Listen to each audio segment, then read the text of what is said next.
Hello, folks. Michael with the CCERP podcast team for Ecology.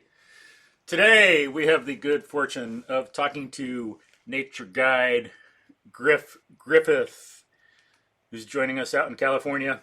We're like 2 hours ahead. We're ahead in the future. They're behind in time out there right now. But can you say hi? Introduce yourself to the folks.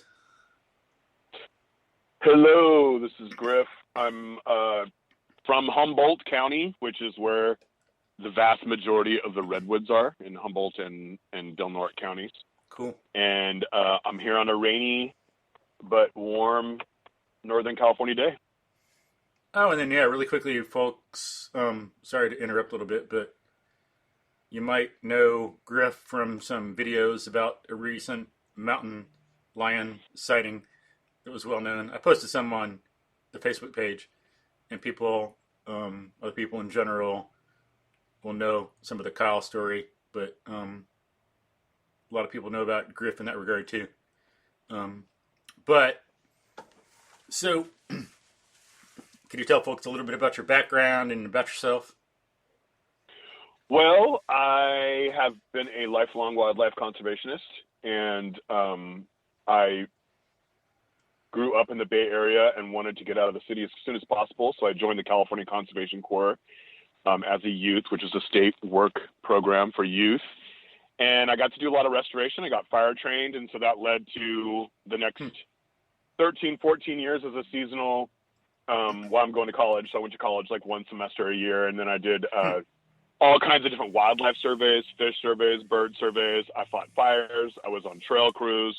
I worked for Forest Service and Wildlife Conservation Society and the Nature Conservancy doing restoration, and slowly went to school, ended up creating my own bachelor's degree, Cool. which was a combination of international studies and plant science, and then ended up going to get a master's degree, master's in science in interpretation, natural resource interpretation. And the state budget was so bad that my advising professor said, go away and come back later. And so I got a job as a supervisor in the California Conservation Corps and absolutely loved it and stayed there for 17 years. And led crews of 18 to 25-year-olds, mostly from urban areas.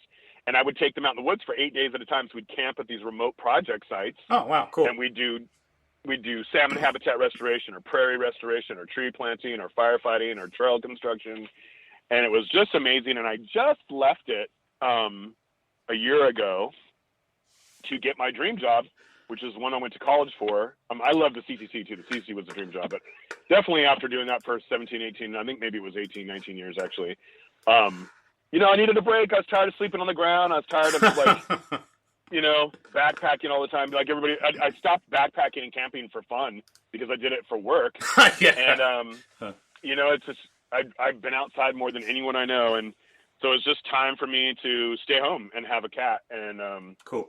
So I got this job as a nature guide for the California State Parks, and it's been interesting. So, let me back up. I'm doing quite a bit of yammering here, but when I was working for the CCC, the Corps members started wanting me to get into social media so that the pictures I took from my boss in the department, I could start making available to them. So they created a YouTube and a Facebook and a MySpace for me. And the third video I ever uploaded with us went super viral, and it was Cool. Me in 2013. It's called Boss Dances Like a Boss. And we were at a remote facility and we were cleaning up and I danced and we uploaded it. And I wanted to delete it because I was embarrassed about it. And so, but everybody, they were all like, oh, leave it up so our moms can see it. Because everybody's always trying to hook me up with their mom, So Funny.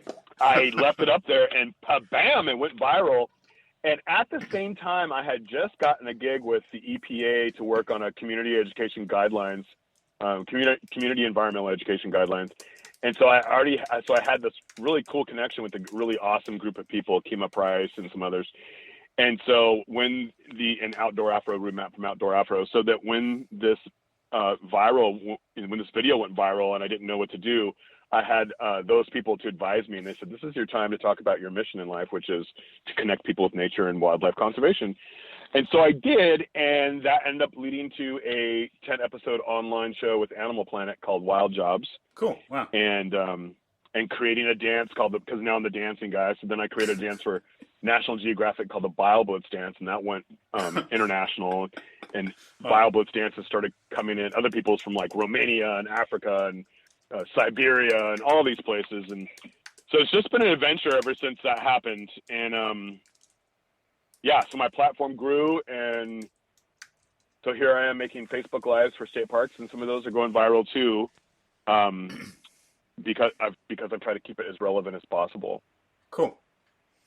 So there's that. So one day you're embarrassing yourself doing a dance, and the next day you're on Animal Planet.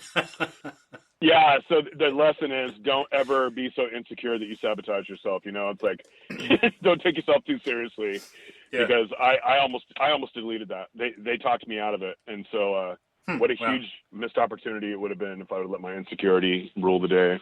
True. Yeah. Wild how that works. Mm-hmm. So what'd you do for Animal Planet? What are some of the things that you, some of the shows, some of the things? Well, it was based on a Dirty Jobs model, and it was just a 10-episode project that I'm hoping to do again as soon as I retire. But we would go out where people were doing jobs with animals, wild animals mostly, and I would work with them for a day. So a lot of wildlife care centers, sanctuaries, herpetological society, stuff like that. So it was super fun, like such a blast. Dream come true. Cool. So what would you do with some of the animals?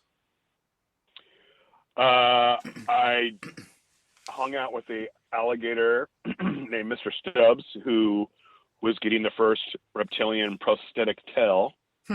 And then I worked with another alligator named Pumpkin, who was raised in a little tiny cage in water her whole life, so she had like deformed bones and stuff. Wow, so I helped with her therapy. I fed a lot of injured and recovering animals. I released some hawks, peregrine falcons, and red-tailed hawks, and gulls and squirrels back into the wild that had been rehabbed. Cool.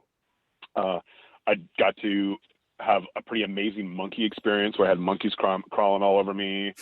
Got to pet a skunk for a long time. Oh, just so much cool stuff. Got to hold a Asian monitor lizard, huge, very heavy monitor lizard.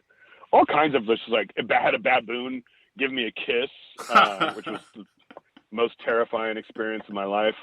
There was a lot of really cool experiences in that, and I really hope to get to do it again. Cool. Nice. Interesting. Cool being around all the kind of different animals like that. Oh yeah. Cool. So when you were young, you were mainly in the city. Were there any experiences that got you into nature, or was it like on your own, or what? Well, I fell in love with nature in the middle of a very urban, very paved mobile home park. And it was where my grandmother lived, and we all lived pretty urban. But she lived in this very paved mobile home park that was like right downtown. I don't know how it existed there for so long, but it's now other business properties. But and it was very white trashy, and she had this little tiny backyard that she had converted. Took out most of the lawn. My grandma was so ahead of her time. Like she was an environmentalist before the term had been coined, and she was homeless during the Depression, so she fixed everything. Like, they hunted for their food. They would leave the city and go hunting and fishing. They composted everything. She had worm bins.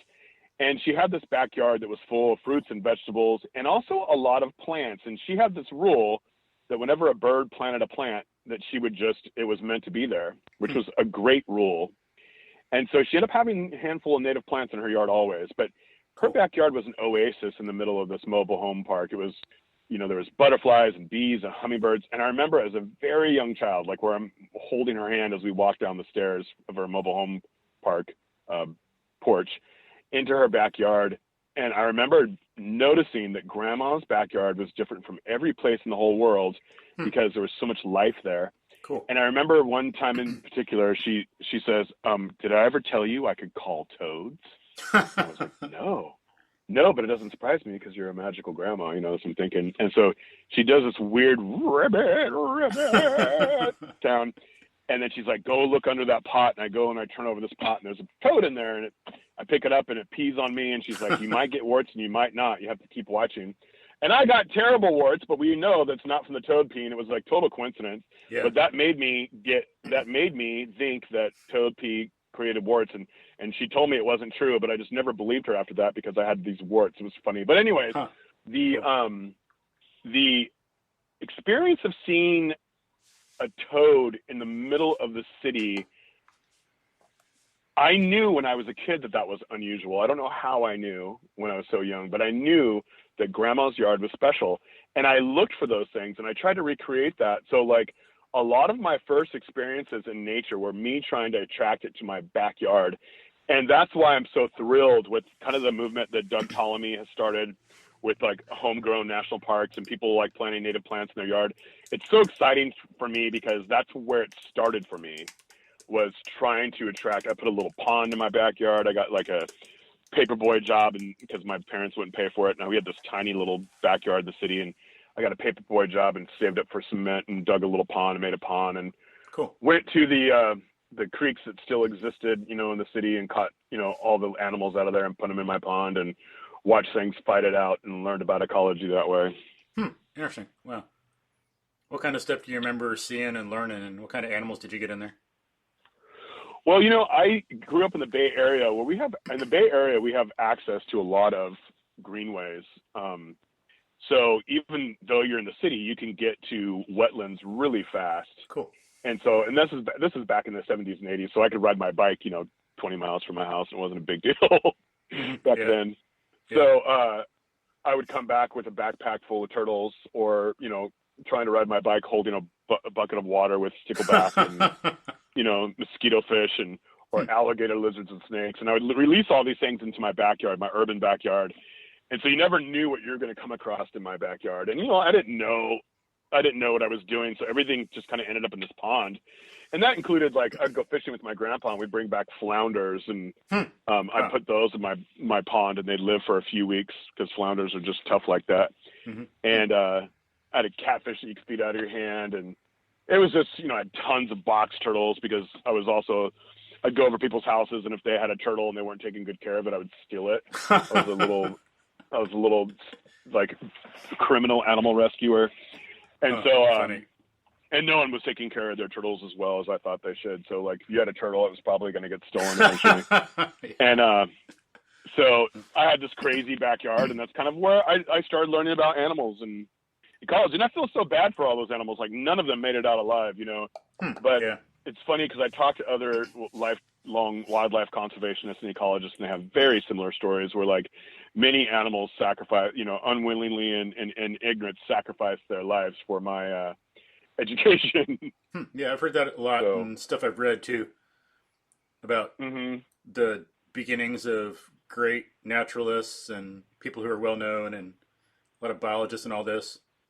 Starts out kind of similar. Yeah, starts off with a bunch of poor animals getting experimented on, you know, like I loved them and I tried to take good care of them. I just didn't know what I was doing, and I didn't have any mentors. So yeah, it'd be very different nowadays with the mentor that's available worldwide, Dr. Google. You could ask Dr. Google to lie. Oh yeah. I'm sure Google has saved many wildlife's lives. Yeah. That's cool. It's interesting. But anything else from your background you want to share about your degree or any interesting stories growing up or in college? Well, we can loop back to them. I'm a storyteller, so I got zillions of stories. I could fill a year's worth of podcasts with stories. So don't get me started. Cool. Yeah, we'll loop back at the end. Sweet. So, what do you do now, and what do you like about your job now? So my day job is working for California State Parks, and I am the Eel River Sector Natural and Cultural Resource Interpreter. So I have many parks in my territory, and I'm the only full-time interpreter here. And so, including Sinkyone Wilderness, which is probably one of the most, like, arguably one of the most beautiful places on the planet. Like, seriously, not just saying that because I have some kind of hometown pride, but what do you like about it? Like, why? It's very, very rugged. It's sea bluffs. It's little tiny coves with very high biodiverse tide pools. Redwoods to the prairie, redwoods to the Doug firs to the prairies, elk everywhere, beautiful twisting creeks, awesome rock outcroppings, beautiful rolling prairies going into old growth redwoods. It's pretty incredible. What's the name of it? Sinkyone Wilderness, and I would recommend, it's a state wilderness. I'd recommend everybody go visit. How do you spell it? And then I also, Sinkyone.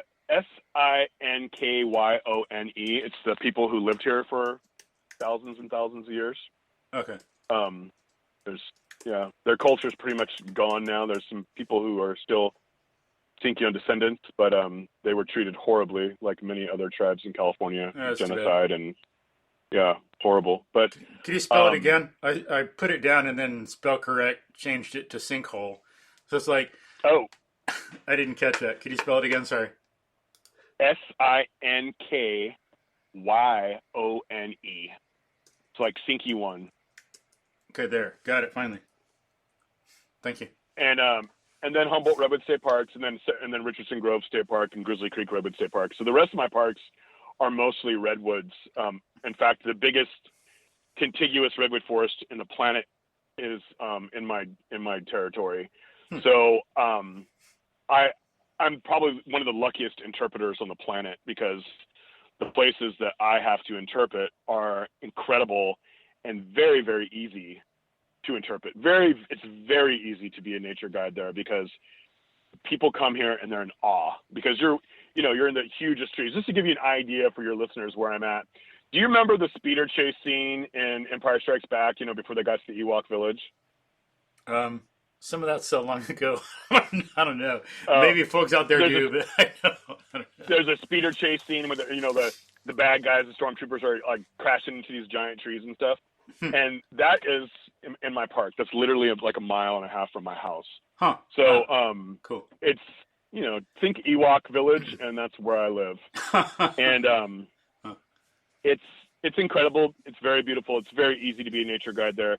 Because of COVID, it's kind of changed this job up for me. So I started the job, and 2 months into it, COVID hits. And so it's been almost all virtual.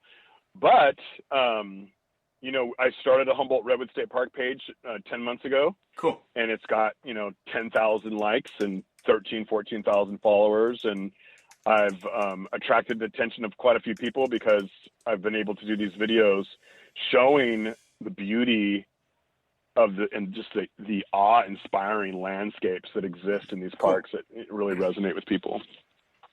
Yeah, modern technology used right rocks. Yeah.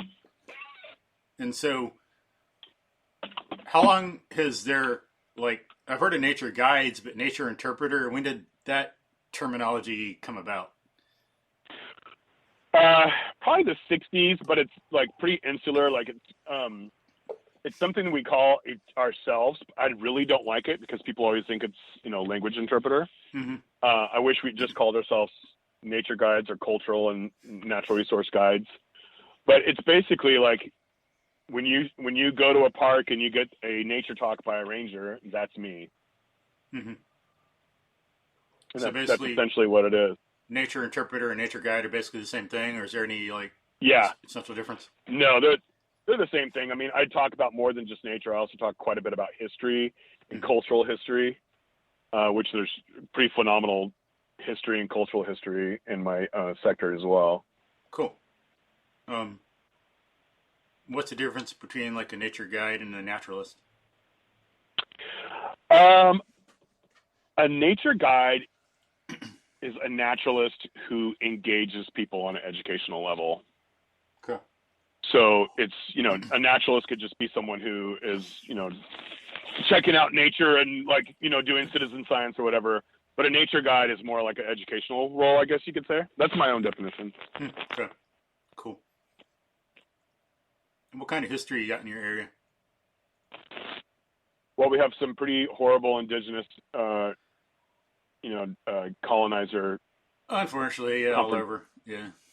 yeah, terrible here, like It's among the like, man, worst. just imagine if some of them Native Americans were still around. The stuff you could learn, like in my area, I freaking wish to be able to talk to people who know continuously and have maintained like the wisdom of like what this area used to be like and the animals and the plants and the ecology. That's like that would be so freaking awesome. I can't even put it into words how much I'd like that. Well, we're Jeez. well. Check this out. This was one of the most. This was the highest density hunter gatherer Huh. per square mile in the entire planet. This area right here. Wow. A lot of these Native Americans didn't have words for starvation in their language, I and bet. Interesting. they didn't have history of war either. There's so many different tribes here. So where I live was the Sinkione tribe, and they're all but gone because they were massacred really early on. But the Yurok tribe, so right now where I'm sitting in Arcata, this was the boundary of the Wiyot and the Yurok tribe, both of which are still here. And Cool. in California state parks, there's 7 guides, and 3 of us are Yurok descendants. Oh, you are? And Wow. so, Cool. yeah, and so they, I'm not, but three of our team of Okay. 7 Okay. are. Yeah. So Okay. they're, they're full-blooded Yurok, and they are still practicing the culture. They speak the language, and they do teach us stuff all the time about what this area used to be like. And they serve as everything from fires to restoration. They're very involved with Yurok culture is still here. The Wiyot culture is still here, although they were impacted far more by colonists than the Yurok. But so we do have that in Northern California. The Yurok tribe were only contacted 150 years ago, and a lot of them were able to hide out in remote areas, and so they still have their spirituality, still have their everything. They still practice all their stuff. Interesting. And cool. So we learn a lot from them. What are some of the things you remember that like scientists didn't know or people that they taught you? Well, there's a bunch of stuff. I mean, we didn't know, like the colonial science, we'll call it, Western science. We didn't know what lived here, like what you were saying. And so the Yurok people have been able to tell us what lived here. And so we're reintroducing California condors to this area, primarily with the advice and the hand-holding from the Yurok tribe. Interesting. We're also doing a lot of salmon habitat restoration with the advice and the hand-holding of the Yurok tribe. Fires, they've been teaching us about fires, thank goodness, and we're going to bring back their ways to help us manage, because they manage California with fire. They don't call it management. They call it having a relationship with. In fact, one of my good friends who's Yurok just told me that they saw lightning strikes as the creator's footprints. And so wherever lightning struck, they would burn that area over and over and over again and create a meadow there or a prairie there. And that's how a lot of the prairies and meadows got here, is because whenever the lightning struck, they thought the creator wanted fire there. So this was a very biodiverse, beautiful place until colonizers came here and stopped the fires. And we're learning the hard way. And the Yurok are helping us now. So we're listening to them now, I should say. So how long was fire out of the area, and when did it become reintroduced as a tool? Right after contact. In fact, there's in the 1900s, there's papers from the Forest Service, different Forest Service supervisors saying if you see any Native Americans setting fires, shoot them. So it's probably been, it's been about 100 years, I think, since fire's been taken out. And so the fuel loads have gotten really big. So this year, there was like 4 million acres or something in California that burned, and everybody's like, there's more than that. That's more than ever. No, it's not. That's 4 million acres is how much the indigenous people burned in California. The difference between this year's 4 million acres and 150 years ago's 4 million acres is the severity. So the severity this year was intense and burnt things to the ground and killed things, whereas 150 years ago the fires were all very small because they did them so frequently. And so they were just like brush clearing, healthy fires. And, when you look at old pictures of California, you could see that the trees were spaced very, very far apart. Whereas now it's a dog hair thicket. You can't walk through it. But 150 years ago, you could ride side by side with with another person on a horse. So we have a lot to learn, and the Yurok people are being very helpful, and I feel like we're going to get a handle on things as long as we continue this cooperation. And a lot of us are scared of fires. I mean, clearly fire is damaging, but so folks know a little bit, when the brush isn't cleared out, then the fire, as you say, is more intense, lasts longer, whereas when fires are kind of more regular, then it burns through, temperature doesn't get as hot, it's a lot quicker. The fire will just run through. Less smoke. Yeah. Way less smoke, yeah. So what else would you tell to folks so they know the difference between not burning an area for a long time and having these fires that go through regular? How else would you describe the difference? Well, in California, this is a fire-adapted environment. We have pyrophilic plants that, like serotinous cones on our cypresses and our lodgepole pines and our knobcone pines, where the cones don't even open and let out their seeds unless they catch on fire. We have a lot of plants we call fire followers and pyrophytic plants. So they're basically pyrophytic means fire plant. And we have a lot of these that have been in California forever. So the fires have been here since before humans got here. And then when humans got here like 20,000 years ago or more, they saw that the fire was maintaining the Ice Age environment. So like grasslands with a diversity of different berry and potentially medicinal plants. And then they saw that with the lack of fire, as the climate started changing from Ice Age environment to what we have now, that the conifers, like Doug firs, would encroach on these prairies. And then you'd have less, back then they had Pleistocene megafauna. So you'd have less ground sloths and less camelops and less quagga and less elk and antelope. And so they knew that they needed to keep the Ice Age environment, although that's not the language they would use, of course. So they set fires to maintain these prairies, So California has, never been a wilderness. It's never been untrammeled and untouched by man. California, since the last Ice Age, has been managed by humans consistently.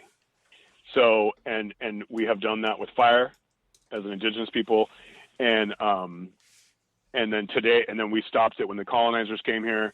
And we need to go back to that because that's what California evolved for, is to fires. And where I'm at, I live right outside the redwoods in this oak woodland, and it's being invaded by Doug firs. And in another 50 years, those Doug firs are going to shade out the oaks, and we're going to lose tons of wildlife because oaks support like over 400 species of insects, which is bird food, and butterflies and other pollinators. And also they support tons of animals just because of their structure and their acorns.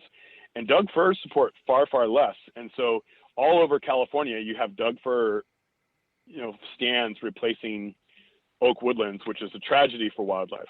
And fires can correct that. Cool. Yeah. Because go ahead.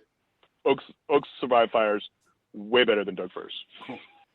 So fire is an essential, critical part of some ecosystems. Take away the fire, and you change everything, the flora and fauna. Oh yeah, greatly reduce the biodiversity, greatly reduce it. So some people might move to an area and think it's beautiful and they want to get rid of fire, but then if they do, then the thing they think is beautiful is no longer going to be there. Yeah, and I've seen oak woodlands, I've seen, you could go into these Doug fir stands and see all these giant oak tree skeletons, and you can tell that this was once a grassland with huge oak trees and probably was so biodiverse. And now it's like basically this dog hair thicket of Doug firs. So they grow so close. There's the bottom's totally shaded. There's nothing growing on the ground. You don't hear anything. There's no birds. It's just like this desert. It might as well be just like a plastic desert. Wow. Yeah. Interesting.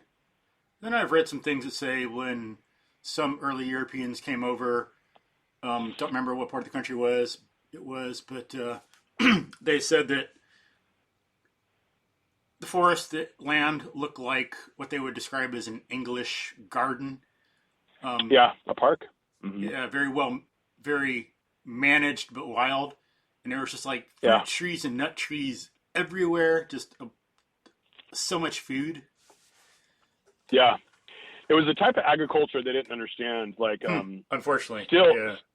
yeah, still, I think that like anthropologists, cultural anthropologists, well, maybe they're updated themselves now. I haven't really been keeping my finger on the pulse of that field, but they, what happened here was not totally hunter and gatherer. Like, you can't call these people, these indigenous groups, you can't call them hunters and gatherers, because they most definitely had a form of agriculture. It was just a very ecological based agriculture. They used fire differently. They used different amounts of fire, heating fire. They pruned. They managed bulb fields. They knew how many deer existed in their territory, how many elk existed in their territory, how many grizzly bears existed in their territory, Cool. how many wolves existed in their territory. Like, they knew these things, and they burnt in ways. It's like, I could go off on this, but if readers are interested in the subject, they should get the book Before the Wilderness by Kat Anderson. Before the Wilderness by Kat Anderson. It will change the way you view the outdoors. It's one of the only books I've read twice, because I don't usually read books twice. But it's I don't watch movies twice, anything like that. But this is a book I've read twice, because it's the first-hand account of a literate person coming into California. So like a Spanish or a French or a Russian, because this was actually Russian territory a long time ago. Most people don't know that. But their account of what they saw the Native Americans doing, or their accounts of the landscape, and then it'll be that, and then it'll be followed by an essay from a Native American or an ecologist explaining what the European was observing. So it's such a fascinating book. Yeah, that's cool. I'll have to get it. Is it on Audible too, or just a book? I don't know. I'll look it on up. Audible. Yeah, Before the Wilderness by Kat Anderson and Thomas E. Blackburn. Cool. But yeah, let me put it. But yeah, I think since a lot of people regard farming and agriculture as being so chemical and physical and machine based, just this ecological idea is like not even on their radar, not even in their context. I know I see that too with like fitness. I'm trained in functional fitness and do a lot of stuff outdoors, and a lot of people do not get it at all. It's like, if you're gonna, because the idea is like in our culture, if it's going to be fitness, it's going to be in the gym. Oh, you go to the gym, that's where you work out, and if it's not in the gym, it's not a workout. Missing the broader context of human evolution and development and what real fitness is. And not real, they don't realize that this thing in gyms is just a fad that came about from like the 70s. It's not the way or the best way we've become fit through our history. Just a lot of things like that, kind of similar mistaken thinking. Agriculture is chemistry. It can be ecological. I never thought of that. It's like people can't wrap their heads around it a lot of times. Yeah, it's like the whole another analogy or example of that is like how there's vegetables and then there's organic vegetables. Yeah, it was like organic is like organic should be the base. It should be like vegetables and then chemically enhanced vegetables, or chemically like true. Yeah, you know what I'm saying? Like, yeah, it's like it's weird. It's backwards. Yeah, backwards. Yeah. Or yeah, I get that too. With like shoes should be the same. I know shoes are important. We need them, but nowadays, because of the fads and social conventions, people think shoes are the norm. Without having that broader biological, ecological perspective of what a human really is. Their thinking is more social based and more short term in history. And so when I'm out in the woods barefoot, I get some people, they don't want to face the fact. They're so into their fad and their convention, their small thinking. They see me barefoot. You're crazy. It's like, yeah, who's crazy? Yeah, No, we're animals. I know. True. I started referring to myself as a fire ape sometimes. Nice. Yeah. Because like I'll do something and I'll get mad at myself, like, oh, I overreacted or whatever, and I'll go, forgive yourself. You're a fire ape. You evolved with Pleistocene megafauna and Pleistocene predators, and so we have a overreactive alert system, and we didn't evolve for sitting in front of screens all day long and behaving ourselves to the degree that we do. And so we evolved in little clans, and we were fire apes, and this is a whole new world. And we're like, we're only the third or fourth or fifth generation really doing this. And as far as this level of technology, we're the first. And so we're going to make tons of mistakes. And I have a feeling that's why a lot of us are on drugs, either prescription or recreational, is because this is not the habitat we evolved for. So we are like in the wrong habitat, and this is like a created habitat based on greed and luxury and trying to like conquer nature. And I feel like we didn't bring the things that worked from our fire ape days. We didn't bring those things with us as much as we should have. And maybe that's what's going to happen in the next 100 years. Hopefully, is that we're going to bring back. I mean, the evolutionary psychology has taken off, and I think that's going to be really helpful in helping us understand why we are the way we are. Yeah, it's interesting because some people I know that are otherwise very reasonable, they don't really know biology or ecology. They're just kind of airy-fairy, kind of sorta, and we adapt. So we adapt to things, but no, we don't adapt to anything. We live in nature, and a lot of stuff that's happening nowadays is we're maladapted to it, and that's why a lot of Americans are so sick and diseased and have all these problems. Like you're saying, we got to use the technology to be true to our nature, and do things that not try to adapt ourselves to the environment, however it may be. We got to be inside. We got to sit in a chair. No, we need to totally reevaluate it at a basic philosophical level and think, how do we adapt the world to our nature? Or how do we make a world that's proper to our ecology and nature and live in that so we can survive and thrive? Mm-hmm. Instead of cramming ourselves. Yeah, it's interesting. I wish I could live to be 200 or 300 years old because I want to see what happens. Yeah. Because I feel like there's some segments of the population that are starting to wake up to that, and some who are drifting even farther into the abyss. Yeah, true. Yeah, I see the same thing. Interesting. But fire. And then aren't some pine trees, besides their pine cones, the way they grow, the branches are up really high so they cannot be burnt by the fire, so they're adapted specifically to that? Yeah, they're like ponderosa pines, and I think Jeffrey pines, they do self-pruning. Mm-hmm. And so they'll actually, kill off their bottom branches and drop them. And that helps what firefighters call ladder fuel. It helps eliminate the ladder fuel, so the fire can't climb up into the tree's crown to the green part. And so that's another fire adaptation. That's another pyrophytic plant adaptation. And then redwoods are incredibly fire resilient. They have, on a big tree, you can get a foot thick bark that has very little resin or sap in it, which is unusual. And so they just don't burn. Like, it takes an extremely hot fire, crazy fire, to kill an old growth redwood forest. I don't know anywhere where it's happened. And so they're very, very, they can even get completely hollowed out by fire, by consecutive fires, several fires, and still survive, still grow. So they're incredibly fire adapted. And then also redwoods and some other conifers in California can stump sprout, which is unusual. Not very many. There's like 3 that I could think of right now: yews, the Pacific yew, and the nutmeg, and redwoods. And so they can burn and then re-sprout and regrow. So that's a pretty incredible fire adaptation too.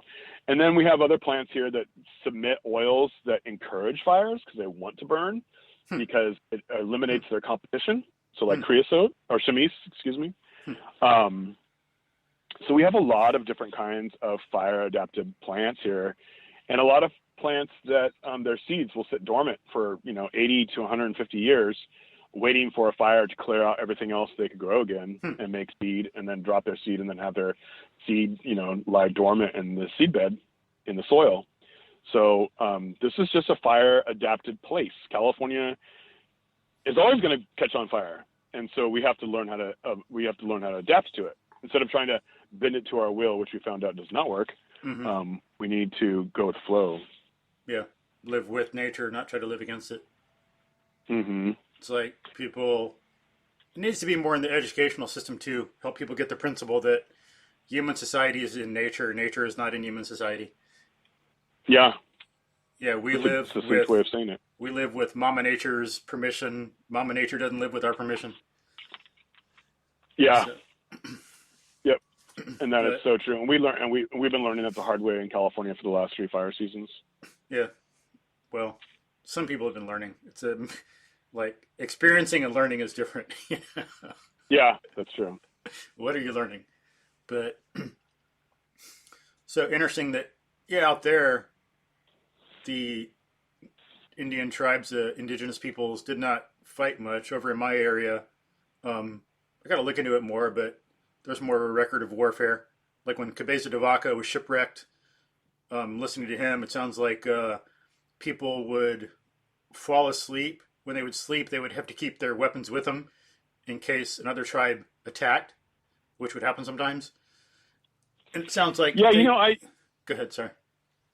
There's a really interesting, I think it's the book 1491 is where it talks about this, but we're starting now to collect more evidence. There was like a civilization along the Mississippi River that ruled that area all the way into Texas, in east into the Appalachians, and maintained this structure. And that empire was devastated by European diseases before they even saw a whiteface. Yeah. And so just through the trade routes,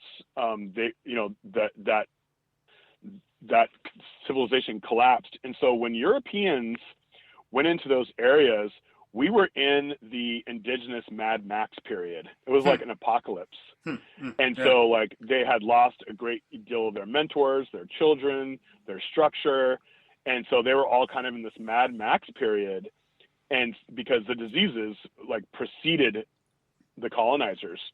And so, and that happened all the way to California. Even when the native people were contacted here, a lot of times they were in their Mad Max period where they were recovering from these diseases. And, people back then didn't know what diseases were. Like the understanding of diseases was completely foreign to how we think of it today. Yeah. So, in the book 1491, it talks about like how, have you ever wondered, let's start here. Have you ever wondered how North, Central, and South America were Christianized so fast?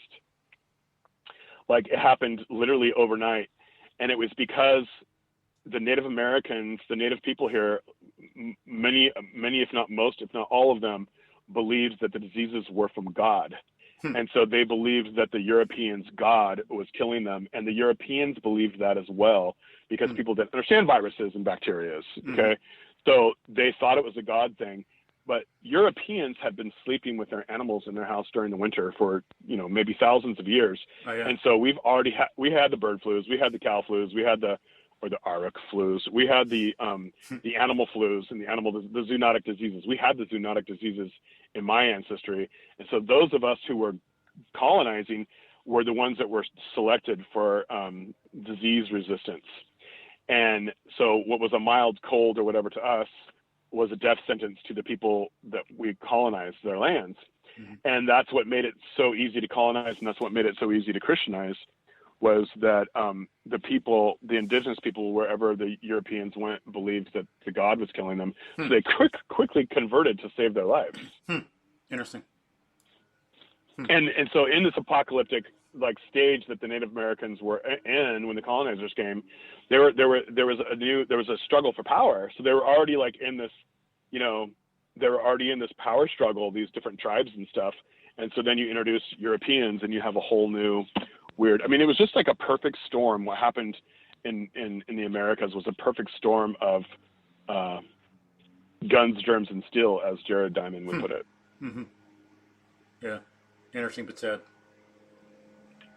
That's one reason I like reading the Cabeza de Vaca accounts, is because he was here before a lot of that happened. First European contact, gets to describe some of the Native Americans as they were early. It's interesting. But yeah, from him and others, sounds like there was a lot more warfare here. Food wasn't as readily available as over there. But yeah, food is not an issue here.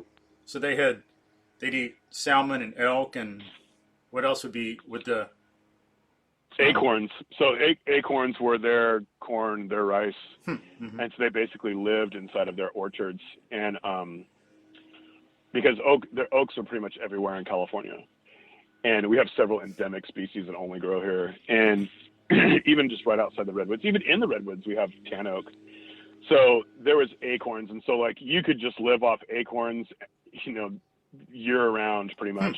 Wow. And during bad acorn years, there was plenty of other things to eat. And then there was amazing salmon runs back then. Mm-hmm. And so, and elk and deer and rabbits and quail. So they just had tons and tons of food here. And we had over 100 different languages spoken in California. And when you look at the map of, and don't believe those maps you see on Facebook, like those are so inaccurate. Here, just in this county, I know of 10 tribes that lived just in this county, and there's probably a lot more. No, there's a lot more. So, like I said, I'm sitting on the territory of the Wiyot and the Yurok right here. And then, like, in a half an hour drive, I'd get to the Hupa territory and the Karuk territory and the Wailaki territory and the Sinkion territory and the Tallulah territory. So there was so many tribes here. And there's not records, in their oral traditions of warfare. They very small. Like if a Wiyot person killed a Karuk person or a Yurok person, they would have to pay.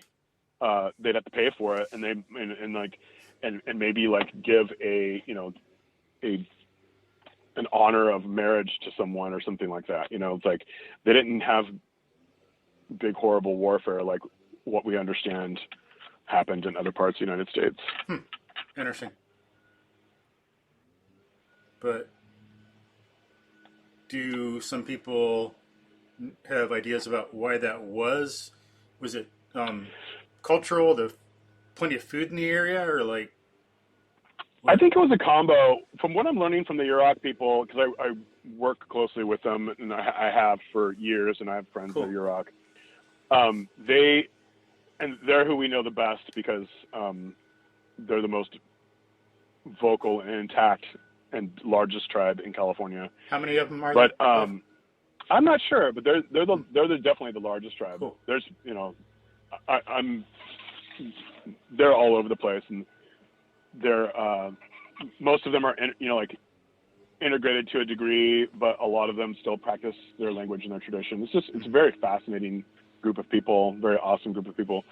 But what was the question again? What was the point I was getting to? About why any ideas about why they might not have fought? Yeah, so one of it was the food prevalence.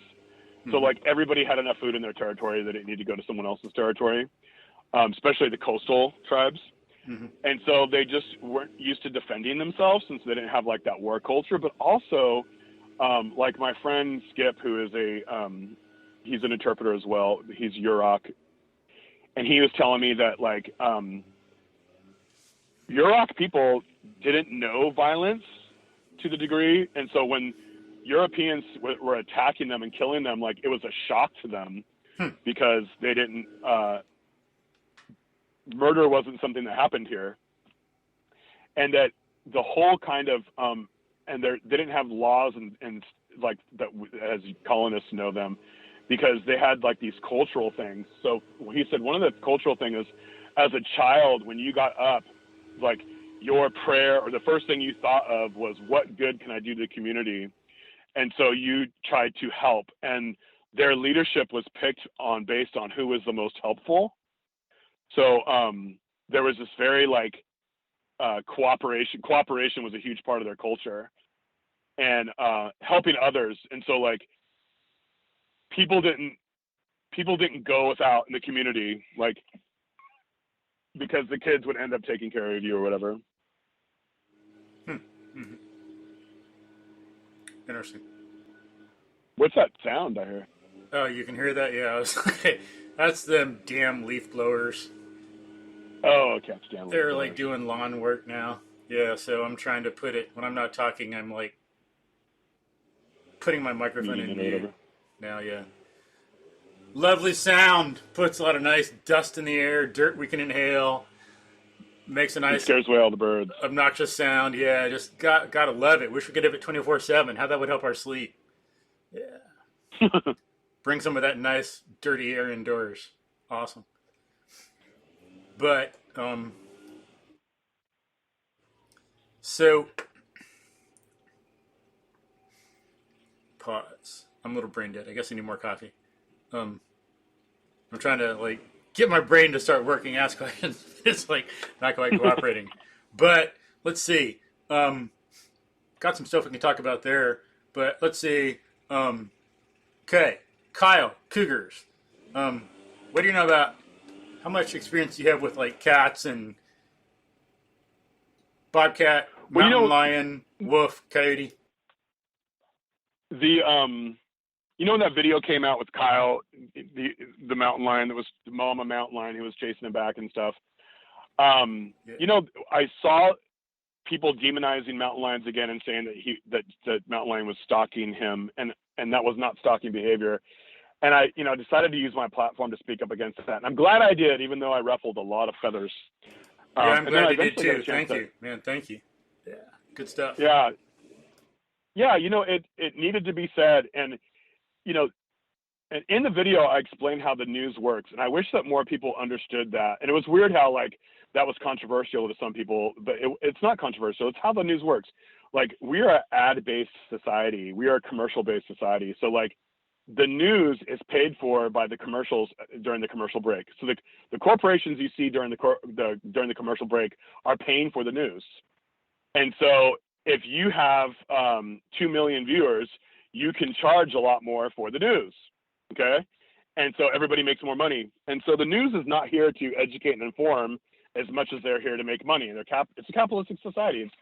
It's just the reality of it, And so they sensationalize things a lot to get people to watch, because if you're scared or angry or something like that, you're more likely to tune in on the news. So I wish they'd do both. If they could be wiser and better at their jobs, they could educate and sensationalize at the same time, and it'd be okay. Yeah, it'd be edutaining. And yeah. I think that happens sometimes, but like with Cougars, like it appear, like it's in our genes to be afraid of cats. Like we evolved with cat predators. And that's why there's some evolutionary psychologists that think that there's so many fake cat sightings. Like all over England, there's all these large cat sightings. There's no large cats there. And so a lot of people think it's like genetic memory and stuff like that. And it's pretty fascinating. That's all that goes back to evolutionary psychology. But so when, even though people are dying in cars or dying from a computer falling on them or dying because they got twisted up in the curtains way more often than they are from mountain lions, when someone dies from a mountain lion, it's like worldwide news. And it's because it appeals to our fire ape, the fear inside of our fire ape. Yeah, I'm glad you brought that up. Good. Right, that contrast. And yeah. And so like I'm sick of it. Like let's understand why we have that fear and then be realistic about it. Or cancer. People killing themselves with lifestyle and bad diet. Yet are they scared of that? No. Like let's all attack and go after mountain lions instead of attacking these bad ideas about diet. How many people die of cancer versus die of like a mountain lion attack? Or as you say, cars versus a mountain lion attack. Why aren't they scared of cars? It's like yeah. And it's because there's this, I think it's because there's this like deep fear of cats and being predated upon. I mean, the whole and I'm gonna go back to the Kyle video thing, but that whole like beating nature, overcoming nature, subduing nature thing came out of a good place. When you saw your mom or daughter ripped apart by dire wolves, you hated them on a level that you wanted to see every single one of them die. And that's why a lot of the Pleistocene megafauna went extinct, is because we saw them kill our loved ones, and humans don't forget. And so we poisoned them, we killed them, and that was a good thing back then, on a survival status. And they weren't aware of what was happening globally, so everybody just thought they were killing them in their area. And so that whole like conquering nature thing was a survival prescription. But now that there's 7 billion of us, the conquering nature thing is an extinction prescription. And so we have, but we still have that embedded in us, in our culture, and I believe in our psyche, where we're super afraid of things. And I want to help us transform out of that, because we need predators in our ecosystem. When we don't have predators in our ecosystem, things get out of whack, and we end up having more death and suffering, and a loss of ecological functions than when we have apex predators. And we are predators too. If you want to get rid of predators, you got to get rid of us. Yeah, and we are predators too, the ultimate predator by far. So I think the video helped. I got a lot of really interesting people reaching out to me, including yourself, over that video. Oh, sweet. Okay, did you hear that, folks? You heard it here. I'm an interesting person. Yes! Mark that on the calendar. If you disagree, it's right there. Thank you, Griff. I'll pay you later. You're welcome. And so I encourage people. There's a oh gosh, I can't remember the name of the documentary. It's a documentary about the wolf reintroduction to Yellowstone. It's super short. It's very powerful. I think it's Wolves and Rivers, or if people just Google the Yellowstone wolf introduction or reintroduction. I'll put a link in the show notes for everybody. Make it easy. Yeah, it's an amazing short video that helps you understand the impact of apex predators and their removal and their reintroduction. And for folks, elucidation and education, because a lot of people need it more. Some already know this, I think, but I'll also put some links to videos and articles about the importance of predators in general, not just the wolves. And then there's something that people see a lot about the wolves of Yellowstone that's shorter. But there's something I found from maybe a PBS thing, a lot longer and more interesting, given some background about how, I forgot the guy's name. He was in there studying the Lamar River, why it wasn't functioning as a normal river. And they were wondering what the cause was. Fire, global climate change. They ruled that stuff out because of similar rivers and valleys in the area. Then eventually found out it was the wolves. But that's much more interesting since it's got more context in it. I'll put a link to that too. Cool. So, I haven't seen that one. But cool. Yeah, I'll shoot that to you too. Cool. But so what are some of the things some people like your ruffled feathers, like who in particular, kind of in general, and why, like at least some of the stuff you're willing to talk about? Yeah, well, you know what? It's still kind of a wound, so I probably shouldn't call them out or name them. But there are some very strong feelings about predator reintroduction and about the way that the state government handles it in regards to depredation permits and stuff like that. And so it's a kind of an unfolding story right now. And I didn't know any of that when I did the video. Yeah. Live and learn. So definitely ruffled some feathers. But you know, I do a lot of education outside of my job. I have my own Facebook page @GriffWild. And and my own YouTube channel. And I Cool. realized, and I do stuff on my own platform, but I realized after this experience that I need to do the majority of it on my own platform and less on, whoever I'm working for as platform, because there's a lot, when you're a managing agency, or when you're a government or whatever, you have to try to please everyone, which is an impossible task. It's never going to happen, but you have to make show of it. And it's a really challenging thing for state and federal and county and city, like, managers and politicians. Super difficult. And I don't want to be constrained the same way that they are. And I commend them for trying so hard, Hmm. but I want to be educated that people can trust, and to tell you the truth, whether or not you like to hear it, based on whatever the most recent sources that I have access to. And that's the person that I want to be. And so, like, I'm looking forward to one day maybe doing another show again where I don't have constraints, or just doing stuff on my own where I don't have constraints, because it's hard to make everyone happy. And I think that the winning ticket, the touchdown message that doesn't need to be fumbled, is that we all need to be concerned about conservation. And Hmm. a lot of us are going to have different approaches, and we're not going to like each other's approaches, but, like, we have to, if we're headed to the same direction, we need to support each other. And one of the good examples of that is, like, hunting. I have friends who are animal rights activist vegans, who don't even believe in killing invasive species, Hmm. like rats on islands that are killing the native birds. Hmm. Wow, And that's too bad. Hmm. yeah, and then I have friends on the other extreme who want to shoot everything. Oh, yeah. So Sad. and it's because where I live, like, I live in that kind of place, in Humboldt County, where you have extremes, and so I've already have accepted that you're not going to be able to make everybody happy. But, there's people who are animal rights activists who want to do rewilding and restoration. And there's hunters who are, willing to learn how to be conservation hunters. And I think that we need to just kind of come together and agree on things. And it's Amen. really, really, really, really difficult to do. Or I know even there's vegetarians or vegans who have cattle ranches, Yeah. but they want to do it right. They're not doing this CAFO stuff. They want cows raised in a species appropriate way. They're pastured, they're fed Yeah. right, they're taken care of, they have a good life, they have good cow friends and everything, good herd, but they don't eat meat, but they still do that.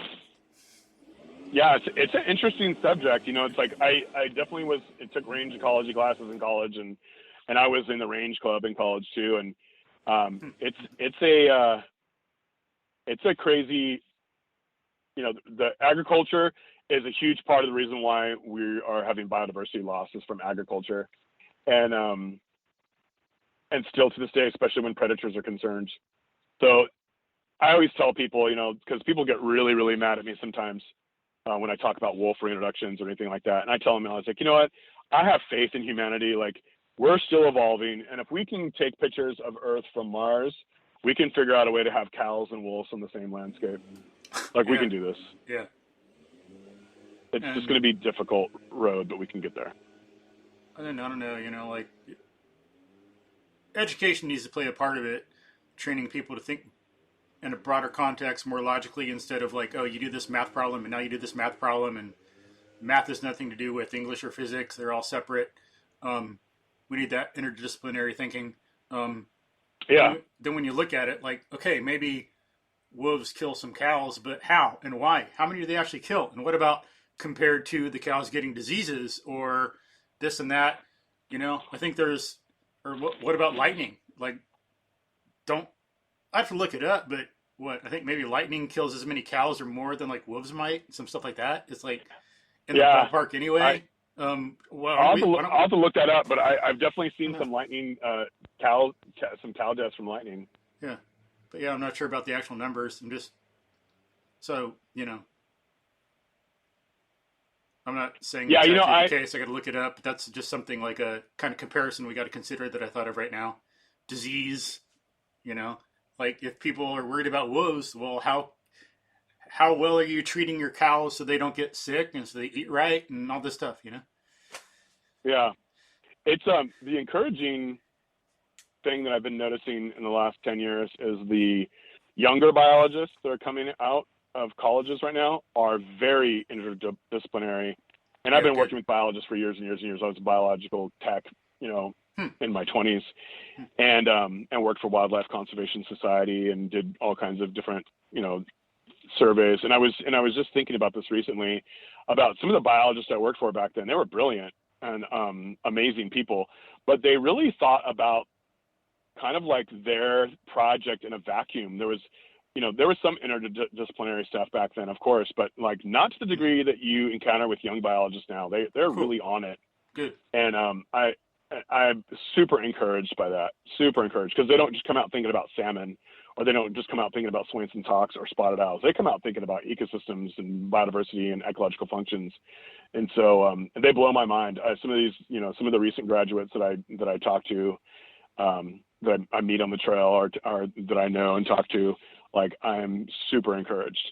The thing that worries me is that you have this group of, young biologists that are super in the know, but then everybody else is so distracted with TV and video games and politics that they're not keeping up. And so when you come out with one of the realized ecological topics, recently realized ecological concepts, it's so foreign to the non-biologists that they don't believe you.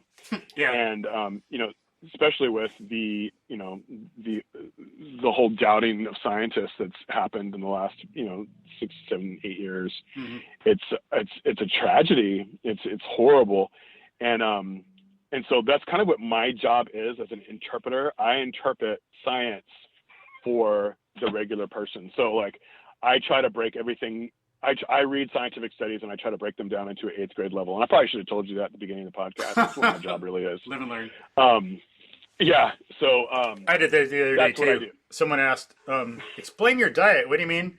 And because of the way I'm used to thinking and how I'm dealing with it on an everyday level, and maybe not having described it to anybody for a while, I start out more abstractly, and then I'm thinking as I go, and then I finally figure out a way to say it really simply. But yeah. Yeah. I'll remember that for next time. I interpret science data for the non-scientist. Cool. So on the cougar thing, the mountain lion and Kyle, and I was glad the way Kyle did it too. The way it's presented by the media at first, it's like, man, Kyle, is he a jerk? What the hell? But thankfully, you interviewed him. He's making a big deal of it. So Kyle rocks. Thanks, Kyle. Yeah, Kyle's cool. Yeah, but I like the way he's putting blame on himself for it instead of just blaming someone else for your own problem. I think that's a problem in our culture too. Not enough introspection. Looking at, and he's selling shirts, and he's giving the money to Cougar Conservancy and Mountain Lion Foundation. cool. So people can buy his shirts at the Cougar Guy. I think the CougarGuy.com. Oh yeah, yeah. And you can buy a shirt, and then the money is going towards the Mountain Lion Foundation and Cougar Conservancy. And doesn't he have like a Instagram channel or something with the Cougar Guy now? Some things like that. Internet. Yeah. Cool. But so yeah, and I'll put a link to some of that too. Some of these different videos and articles. What he did originally, your interview with him, some other things. Put it in the show notes so people can look it up. But Cool. so can you tell us about that story and mountain lions and how he handled it and things like that?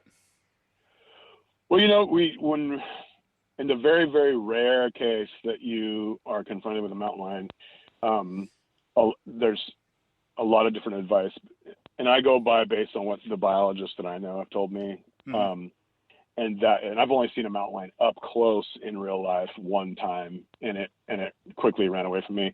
I've seen him at a distance and from a car, but only one time was I in the creek with one, and it ran from me, and it was an amazing moment. But how close was it? Probably like 50 feet, 40 feet. Wow. Who saw who Definitely. first? When I looked at it, it was already looking at me, so I think it like saw me coming or heard me coming. Mm-hmm. And I was doing strain surveys, so I was doing it's called habitat typing. So I'm like looking at the quality of the creek for habitat value.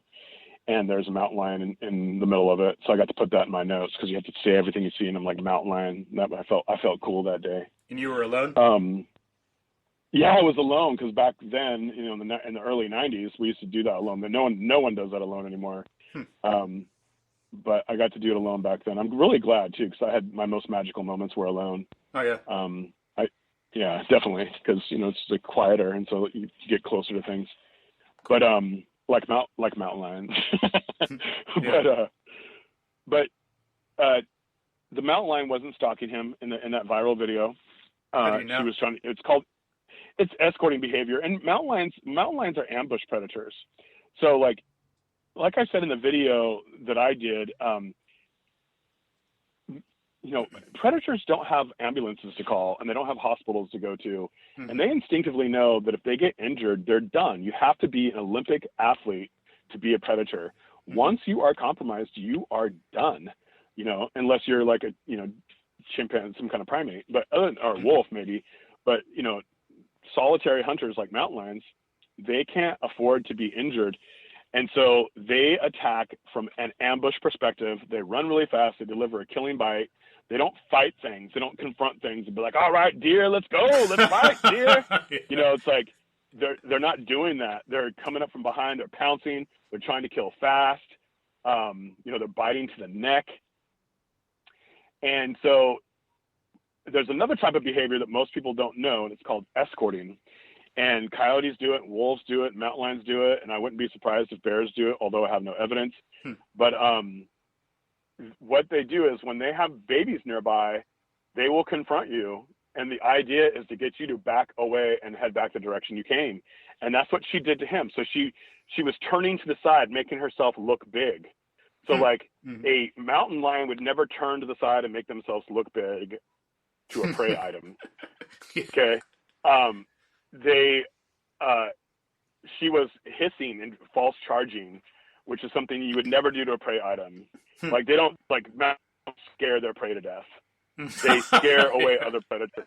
You know what I'm saying? So it's like, and so when the stalking thing came out there, I was just like, come on, like stop it. Like we don't have to keep people stupid to have them be interested in this video. This is a very interesting video. Yeah. This could be interesting from the see what's really happening, because that was rare footage. We didn't. I mean, I don't know if that kind of footage even existed before. Wow. And so not to that degree where like it was obviously a mother and she was false charging, and she escorted him away, and people were like, well, she escorted him really far.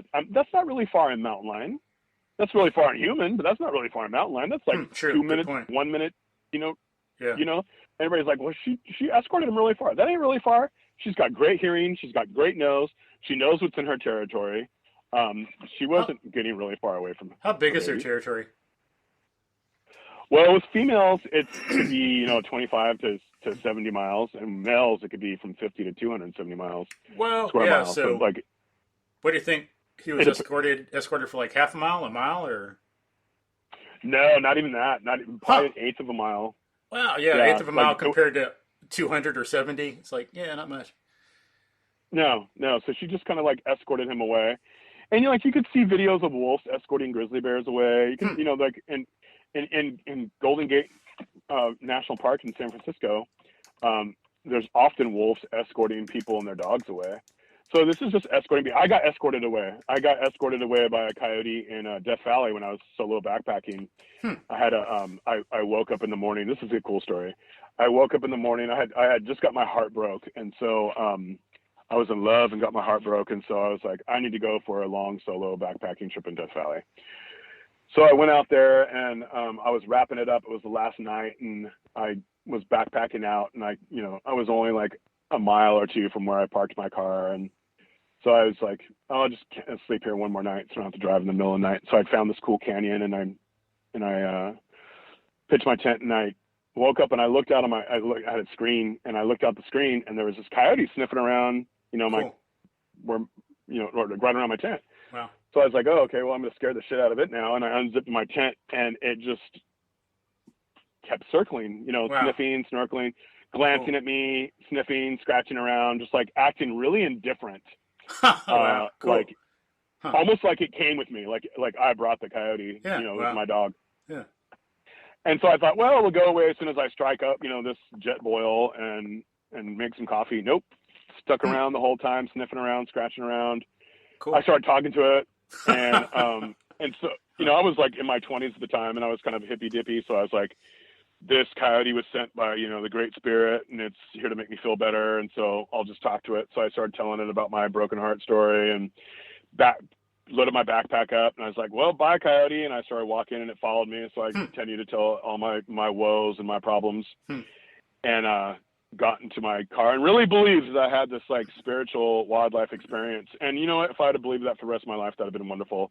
So if you have experiences like that, just go ahead and believe that they were like sent by God or whatever. Go ahead. It's perfectly fine. But then later on in college, I learned about escorting behavior and realized that's what was happening. Huh. The coyote had a den somewhere and was like, okay, human, time for you to go. Hmm. It's early morning. Yep, make that coffee, load up your backpack here, let me see you to your car. And it walked me almost all the way back to my car. And then it turned around and left. Hmm. And it was a long time before I learned about escorting behavior. And it was still magical just because now I know the Amazing. it was still a magical experience. Yeah, that'd be awesome. But I'll try to find some stuff on that too. Put it in the show notes for people. But yeah, it's an important concept, and that's what I wanted people to know about Kyle's videos. That was escorting behavior, and that yes, Kyle did everything right. And every time he tried to bend down and pick up a rock is when that mountain lion would charge, and so of course he was scared. mm-hmm. I don't know if I would have done any better or any worse in Kyle's position. In that situation, I probably would have done. Until you're in it, until we're in it, we don't know. Yeah. Yeah, we don't know. And he had thought they were bobcats. He'd filmed bobcats up there before. I saw his video of bobcats. Oh, cool. So he thought those two little mountain lion cubs were bobcats, and he had filmed bobcats right in that very area. The previous 6 months ago or whatever. So he thought it was happening again. And then you see the video. The mountain lion looks like she came out of nowhere, like she was beamed from the Enterprise, and so then that happened, and he did everything right. I mean, he got a rock up as soon as he could, and when he threw the rock, that ended it. But and people are like, well, he didn't have to videotape it. Well, I'm really glad he did videotape it. Yeah, I'm grateful that he videotaped the whole thing. It was awesome for our collective education. Yeah, and please aim for the rear if you throw a rock. Don't aim for its head, please. Yeah, aim for its. Yeah, it's got kids to feed. That's one thing. If some people kill a coyote or wolf or mountain lion in a situation like that or bobcat, well, then you're killing the kids too. And what are the consequences? Yeah. Go ahead. Sorry. Well, you're right, and I say the same thing with outdoor cats. It's like I love cats. My best friend was a cat, but outdoor cats, they kill birds in the spring, and so that means that there's 3 or 4 babies or 5 babies back slowly starving in the nest because your cat killed their mom. And so if you're not going to keep your cat indoors all the time, at least keep it indoors during the nesting season, please. Cats are the biggest cause of songbird decline right now, besides up there with habitat loss. And windows. And windows are a big thing too. Windows are big too. Not as bad as cats, but they're up there. And dogs are a problem with wildlife too. People are always trying to demonize cats. Dogs too, folks. Look it up. Hello. Yeah. Especially right now in the Bay Area, we have a distemper outbreak among the wildlife, and and most of the time that comes from people's domestic dogs that weren't vaccinated, and it has devastating effects on the fox community, especially. Wow, damn. But so we got the babies to deal with, but if people were to kill off some of the bobcats and wolves and coyotes and mountain lions, how would that come back to haunt us? People think, oh, you're killing a mountain lion, it's not going to attack us, but what are the ecological consequences? Well, usually what happens is that it increases their prey base. So, like, the deer will increase. And it's funny is I teach little kids virtual. I take kids on virtual programs, and I tell them this. I say, you guys solve this riddle for me. How is it that mountain lions are good for deer even though they kill deer? So how are mountain lions good for deer even though they kill deer? And that's my riddle to them. And the answer to it is that it keeps their population in check. And mountain lions don't go out and mountain lions don't go stalk a deer and go, oh, that one only has 4 points on its antler, so I'm going to go for this other one that's got more points on its antlers. Like they're not trying to get the best breeding deer. They're trying to get the weakest, the oldest, the youngest, the sickest. They're going for the deer that is probably on its way out anyways, oftentimes, or babies. So they're taking the bad genes out of the gene pool. They're taking the disease out of the gene pool, and so they're making the gene pool for the deer better. But also, when there's too many foragers, what they'll do is they'll eat all the young trees that are along this is one of the things. So one of the things they do, like that's really pertinent in my area, is when we get too many deer and elk, they eat up all the vegetation along the creeks. And so then when the trees, and usually alder trees and cottonwood trees are the ones that grow on our creek banks, and they aren't long lived. And so they get 80 years old or whatever, and they die. And then because there hasn't been mountain lions for the last 100 years, there's nothing to replace those trees because the deer have browsed everything away. So now the creek gets warmer, the water temperature goes over 65, which then kills all the salmon in there. So then you lose all your salmon, which are not only an ecologically important, keystone species, they're also an economically important species in this area. So, by killing mountain lions, you're ruining our economy. You can make that connection.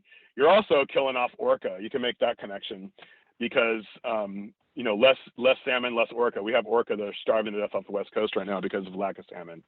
So, and that's all because the herbivore pressure was too great.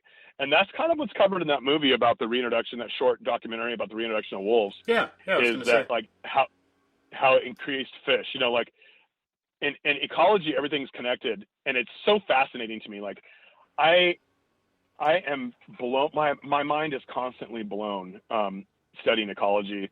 And I'll tell you the last thing that blew my mind. So we have spotted owls, which are horribly endangered and most likely, sadly to say, are going to go extinct in the next 20 to 30 years, barring very extreme events. They're gone. I hate to say it, but like I'll be amazed if there's still spotted owls when I'm 125 years old.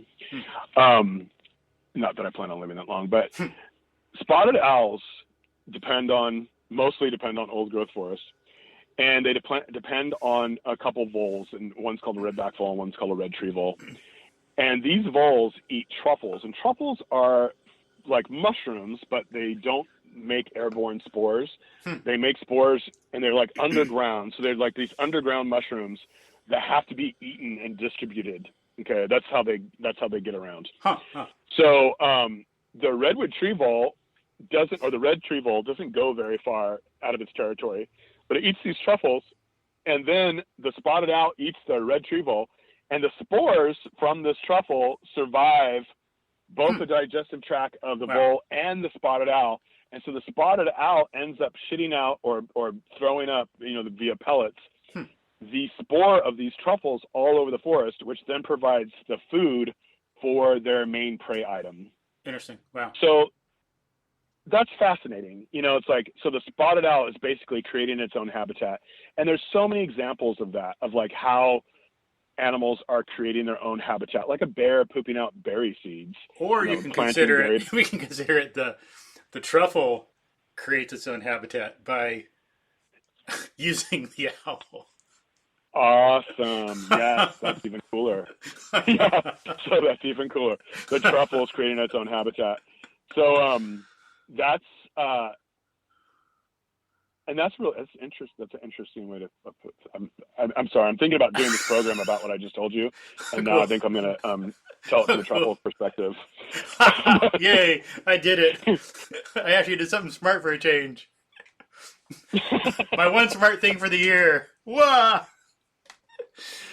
See how the truffle uses the vole and the spotted owl to do its bidding? And it used me too. Look at that. Yeah. So everything's connected to everything, you know, and it's like the more we can make those connections, the cooler it is. And Yeah. that's why I love the work of Doug Ptolemy, and everybody should read Nature's Best Hope by Doug Ptolemy. If I was a billionaire, if I was Jeff Bezos, I would pay everybody to read that book. And Cool. because that book really can make, it's called Nature's Best Hope. And it really is Nature's Best Hope. Doug Ptolemy, his work is every bit as important as Rachel Carson's and John Muir's. Yeah, I said it. And I totally stand by that statement. And I will continue to stand by that statement. Doug Ptolemy's work is the, you know, he's the E.O. Wilson. He's up there, and his work is amazing. And he talks about how we can create habitat and reconnect ecological functions in our very urbanized and suburbanized spaces. Nature's Best Hope. Everybody should read it. If you care about wildlife or nature at all, read his book. Cool. Nature's Best Hope. I'll put it in the show notes, and I'll look at it too.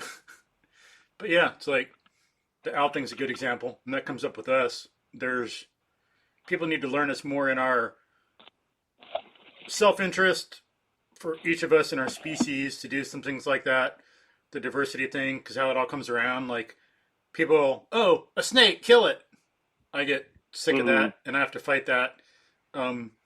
Educate people about the importance of snakes, and about coyotes, and you get rid of coyotes and snakes and some animals like that, then what you're really doing is selecting for rodents. In other words, you're selecting for disease and the possibility of plagues. Do you want coyotes and snakes, or do you want the Black Plague? That's really the question. Yeah. You know? Yeah. Yeah. And it's an important connection, and I hope more and more people get it. And you know, right now there's so many things distracting everybody that it's hard to get the conservation messages out. And recently a TV talk show host reached out to me, and because of the Mountain video, and said, you know, what's your mission? And I said, I'm trying to teach people about ecology. I'm trying to teach people about wildlife conservation. I'll do whatever I need to do, because I'll be as crazy as I'll dance. I'll be crazy. I'll do whatever I need to do, because it's hard to compete with all the entertainment that's going on today. Like, people aren't going home and reading books and educating themselves, because, you know, we're humans, and we're evolved to save energy, and so we'll pick the lazy way, you know, the path of least resistance 9 out of 10 times or whatever. And so it's way easier for people to jump on social media and scroll through and get, consecutive bouts of instant gratification, rather than read a book called, you know, The Ecology of Mushrooms in the Redwoods. So, and so, like, for those of us who care about the earth, like, we have to be relevant and we have to be entertaining, more now than ever, because people aren't going to sit down and listen to anything that's going to make them feel guilty or bad or hopeless. Like, hopeless doesn't sell. Like, the news, you notice the news doesn't do hopeless. They do anger, and you better do something now, and you better work. You know, they don't do like, oh, it's too late. But I feel like in environmental education, and when we talk about the environment, a lot of people do like, oh, it's too late. And then people are like, well, then why bother and feel bad? And it's not too late. Nature's going to win. We're not fighting to save nature. We're fighting to save ourselves. And so, you know, we need, as environmental educators, we need to be urgent, we need to be relevant, and we need to be edutaining. And because of what we have to compete with today. And I think that 50 years ago, that would have been inappropriate. But I think today, it's not only appropriate, it's there's no choice. You're the only people who are going to listen to your boring education about ecology are the choir, the people who already know. Well, and that's not who we. I think there's actually. Yeah, it's not. We need some of the. I mean, of course, to everyone, you want some shorter, entertaining things and some longer things. You want like some things to get people's interest or to learn. They need teasers, something entertaining, something short. But there's actually Mm-hmm. more of a market for some things than some people might think. Like in reading about some stuff for like marketing and businesses, I think the articles that get the most attention or that people really dig, like look at more, actually have more like 2,000 words rather than 200 or something. And then like Joe Rogan, his podcast, people were telling him when he was starting, oh, you got to have it half an hour. No one listens to anything long anymore. You can't go for 3 hours. You got to go for like 15 minutes or 30 minutes. He's like, no, I don't give a squat. I'm having long, full conversations as human beings do. And look how popular his podcast is. 3 hours. There's there's definitely exceptions. And then once you get people curious, like, if you get a blast of, you hear about escorting behavior and you're like, whoa, that's different. Now you're willing to sit down and watch a 2-hour documentary. So there is that. Or like little kids, they learn about dinosaurs. Look at all the time they spend reading about it and watching videos. I still do that with dinosaurs. Yeah. That's another thing I've always been into is dinosaurs. Yeah, dinosaurs are so fascinating. Yeah. And it's a great time to be alive because, we are technology and the instruments we have now are really being able to learn some stuff. And another thing I tell all the kids I talk to every week, during these virtual field trips is like, there really are no experts when it comes to ecology. There still are no experts. Like there's still some very, very common backyard birds that we don't know. We don't know what they're feeding their babies. We don't know how often they feed their babies. We don't know if the male or female is taking care of them. We don't know if they're monogamous. Oh, yeah. We don't know the life histories of some of our most common backyard birds. And we're still discovering species all the time. I just watched this webinar, this guy who studies leaf miner insects, and he discovered 5 new leaf miner insects in his front yard in Pennsylvania. Wow. And he's discovered like over 200 or something like that already. But wow. It's like we're still discovering new species of big animals. They just discovered new species of gibbons. They just discovered 2 new species of gliders in Australia. We discovered a new species of flying squirrel in our park 3 years ago in California. So it's like there are no experts. We are so far from knowing how our ecosystems function. And we've made it even more precarious and unpredictable by all the invasive species that we've introduced. Oh, yeah. So ecology is going to be an unfolding investigation, mystery, adventure forever. Yeah. We're not ever going to know. We're never going to be able to close the box. That's one good thing about biology and ecology as opposed to like calculus. I love math. I have a degree in math. I know calculus, but as I always say, no, calculus is not difficult. Calculus is not complex. It's easy. Biology is complex. Calculus doesn't adapt. Your equations never change and adapt and modify. In biology, they change and adapt and modify. Yeah. Yeah, I just did a video about how you could study one little tiny, 3x3 plot for the rest of your life and still not be an expert on it. True. And you just got to learn it's the because patience. of phonology. Sorry. It changes over time. A bird can fly over and poop out a seed. Now you got a new plant. That plant could be allelopathic, meaning that it poisons the soil to inhibit the growth of other plants. You could have, a fungus that grows in there, changes the soil chemistry. You can have a fire, and True. So it's like you're never gonna know. You're never gonna know everything that there is to know. And then people need to do more research on the fragmentation that humans are causing to a lot of environments. Yes, and that's another big concern and interest of mine is habitat fragmentation. And can you tell folks what fragmentation is? What do we mean by that? So it's like you have we'll say a 10-acre parcel, and you have a bunch of little box turtles on it or whatever. And then you end up putting your house on one side of it, and then a basketball court over here, and then you put a swimming pool over here, and then you put a bunch of non-native plants that don't have any bugs on them over here.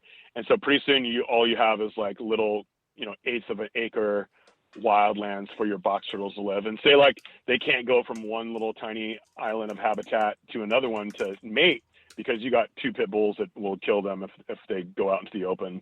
And so your box turtles, you have box turtles in those little tiny parts of your yard, but over years they inbred and inbred and inbred until they're weak in genetics and they die of diseases, and then they're extinct everywhere. Even though you had plenty of box turtles within your 10 acres, they could have bred and been healthy forever. They couldn't reach each other because they were in these fragmented habitats. So I kind of look at it as like animals around here. It's like the lava game when you're a little kid and you like jump from your couch to your table because you can't touch the carpet because that's hot lava. So the lava game. So like fragmented habitat for animals is like they're playing the lava game, because in between the habitat, in between the couch and in between the table is freeways and agricultural fields and suburbs. And, if you're not a bird and you can't fly from one fragmented habitat to the other, you're screwed. So salamanders, snakes, anything that, it's got to crawl there ain't going to make it. And that's what we're seeing with our mountain lions in Southern California, especially, is we have a P22. We have a mountain lion stuck in Griffith Park, no relation. Griffith Park's a 7-mile square park. It's much smaller than a male mountain lion's habitat, but he's stuck there. He like went through Hollywood Hills right past George Clooney's house to get to this little park, but he's kind of trapped there now because if he leaves, he's going to get hit by a car, and he somehow knows this because the other mountain lions that are on these other fragmented habitats, they keep getting hit by cars and dying. Yeah. So it's like the lava game, and that's what fragmented habitat has done. I think the most important work right now that we can engage in is to become corridors, to connect these fragmented habitats with corridors. And sometimes the only corridors that are available are right through our towns.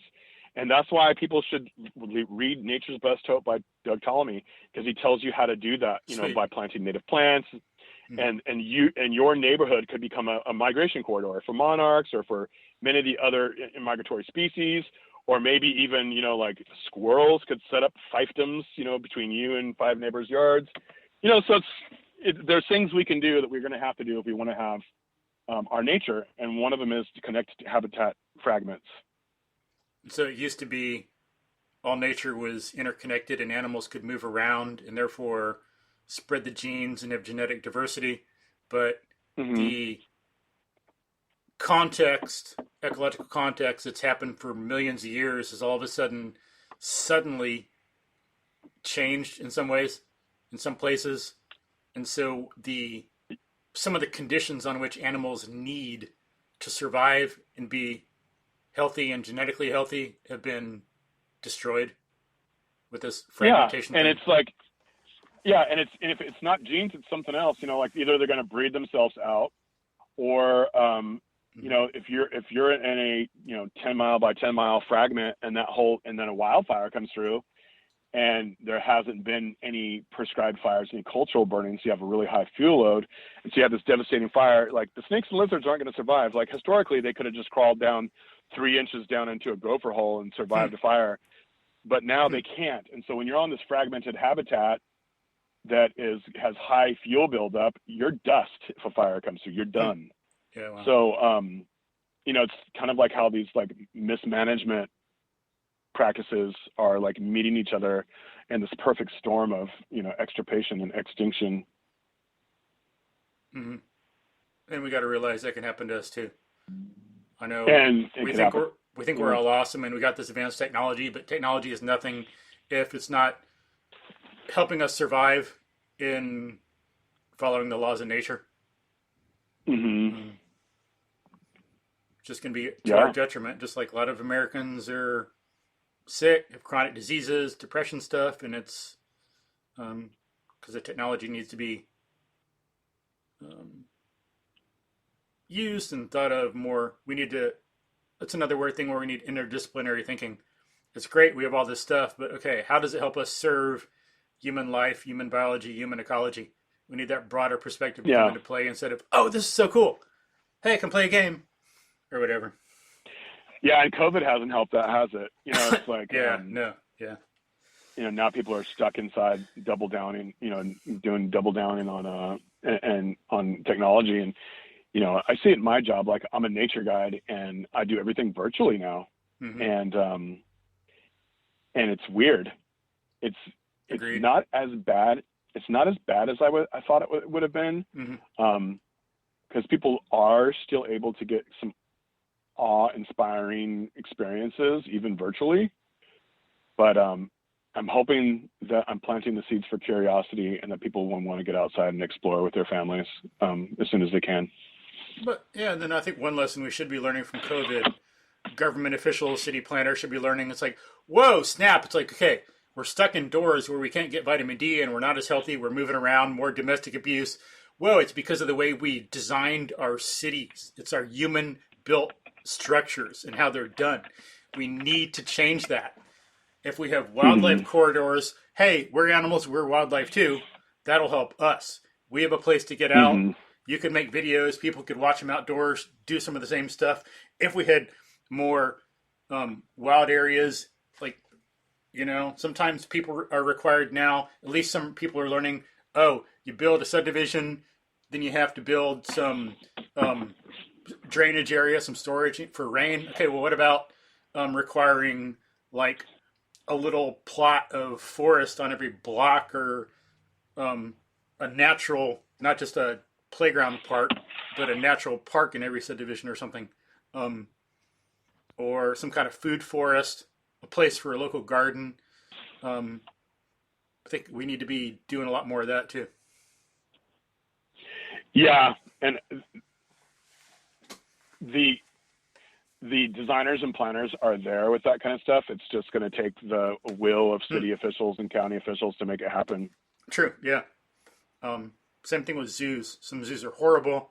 They used to be bad, but with some people learning about species appropriate diet, lifestyle, some zoos have totally changed, put it into practice, gotten a lot better. Yeah.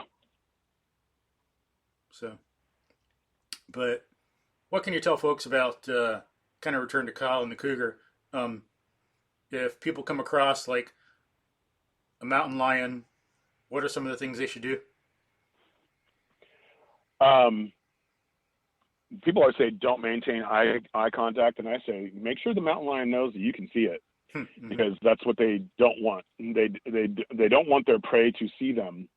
So if they know that you can see them, you've already foiled 50% of their plan. That's like a criminal too. I've heard about that same thing. Like if you're somewhere, you look at someone, they know you've ID'd them, they're going to be less likely to commit a crime against you.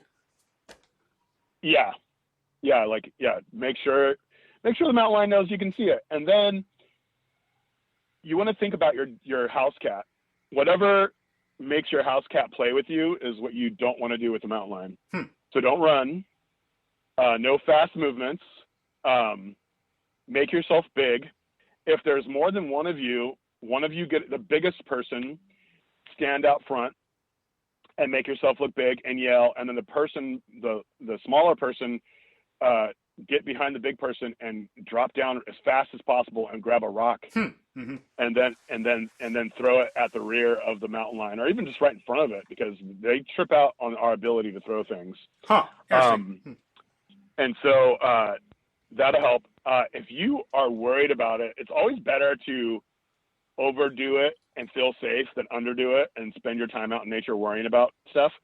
So like I always tell people, take bear spray. You'll 99.99999% of the time you'll never need it.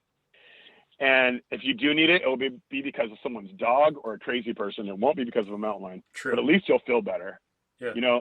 And so like I carry bear spray with me because I live way out in the woods where people dump their dogs. And this is like marijuana producing mecca of the planet.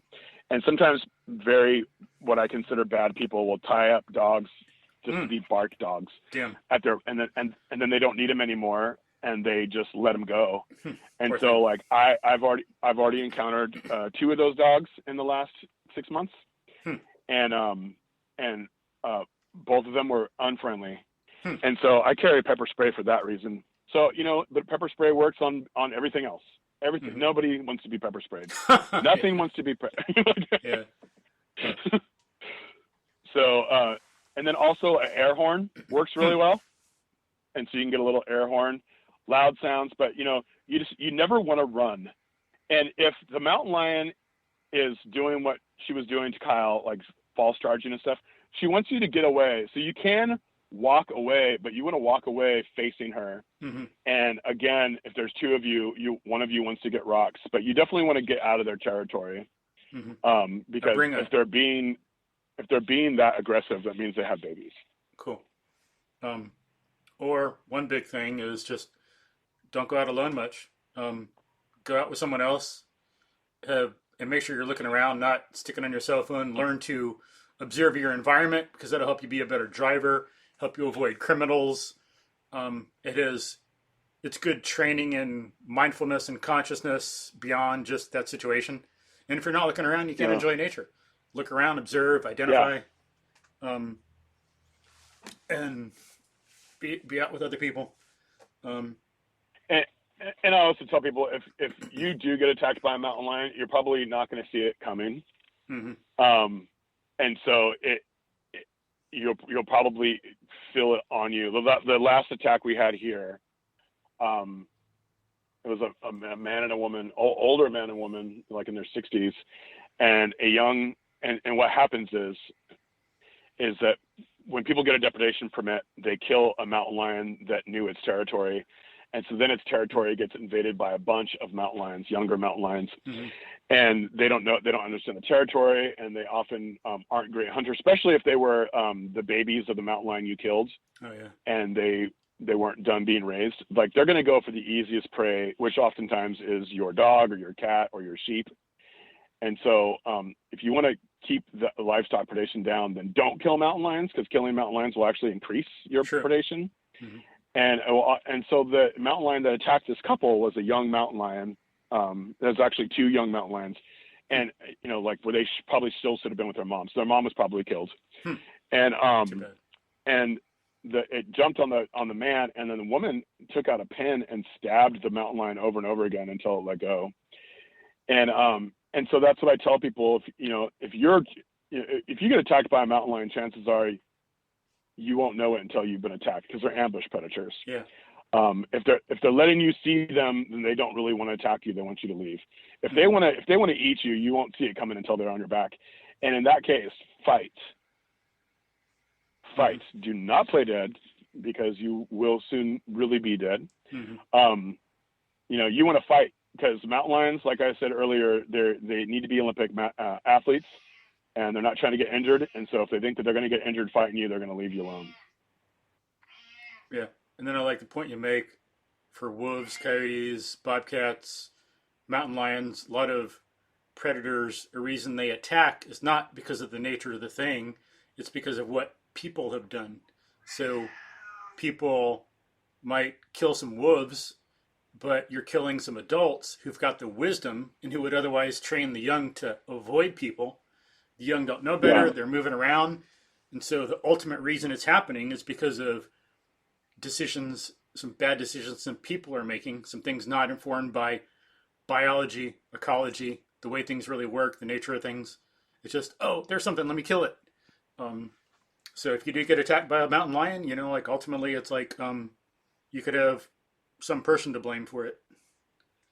And what's funny is that people think that ranchers are always the ones that are anti-predators, but really a lot of what we know about predator ecology now is coming from ranchers. Huh, cool. And so, here's a Wilson's warbler right in front of me. Oh, wow. So I just watched this interview with on Mountain Lion Foundation's YouTube channel of this rancher who, she's the third generation rancher on her land. And she was talking about how when her neighbor killed the dominant mountain lion, how they suddenly got attacks. Wow. They started losing livestock because the mountain lion that was there knew its territory and knew not to go around the humans and where the humans were.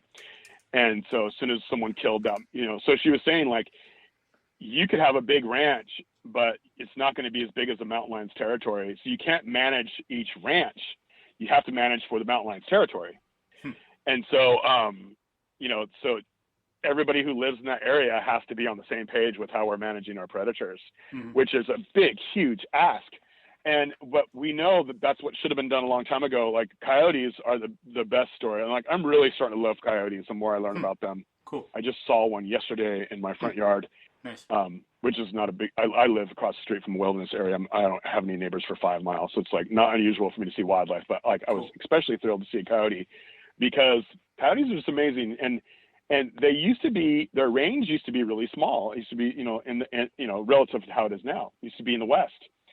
And they were kept out of the rest of the United States by wolves, kind of like how black bear were kept out of the redwoods by grizzly bears. And so when we got rid of wolves, we created this opportunity for coyotes, and coyotes started spreading.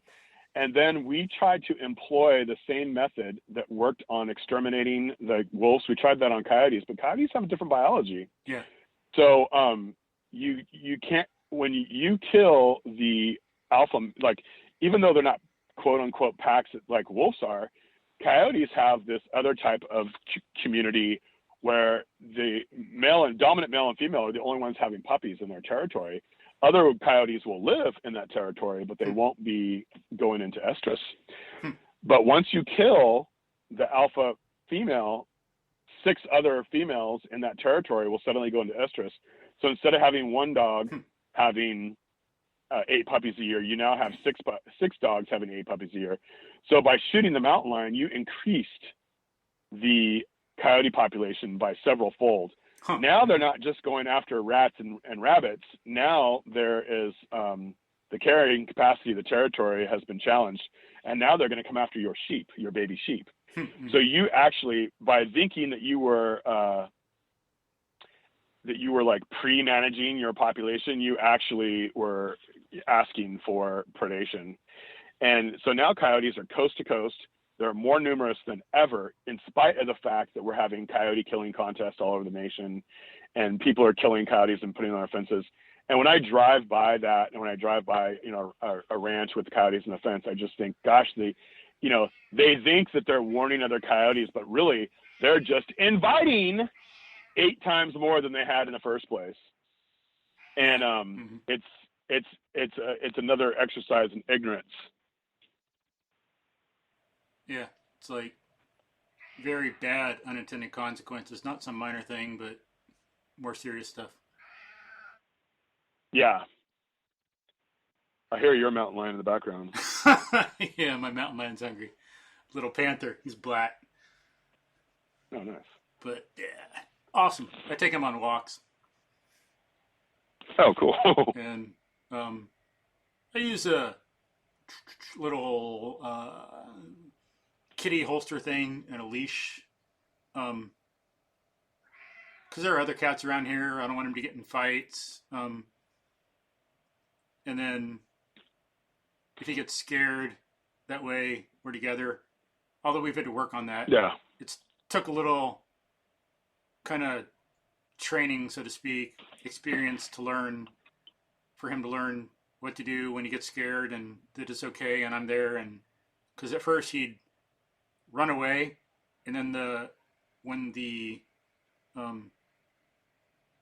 thing latch on the end of the leash when you get to the end of the leash, naturally he'd pivot, rotate. So instead of head away, tail towards, he'd be head toward, tail away from me. And then he's in this thing, and of course he backs out, gets out of the kitty holster. So we had to work on that, but that's pretty much taken care of now. So it's pretty cool. If he gets scared now, usually he'll just flatten and look up at me instead of running away and getting out. Good. But it's interesting too. It's helped bonding, being around together, going on walks like that. I think we're a lot more connected as like a social group of cats now. Nice. And so one thing I know it's the case is that sometimes now that we're predators moving around together, sometimes he won't eat unless I'm there, because we eat Oh, together. I whoa. mean, that's what cats do, It's like, hey, I'm eating, you're eating, we're together, we're both eating, we're sharing the meal. So I gotta go and sit down on the floor near him for him to eat sometimes. Wow. That's Or kind of cool. he'll, I'll be there near the food. The food's right there, and he just sits there until I pet him, and it'll eat, but he won't eat until I pet him. Whoa. So yeah, That's it's kind of like, cool. yeah, interesting too.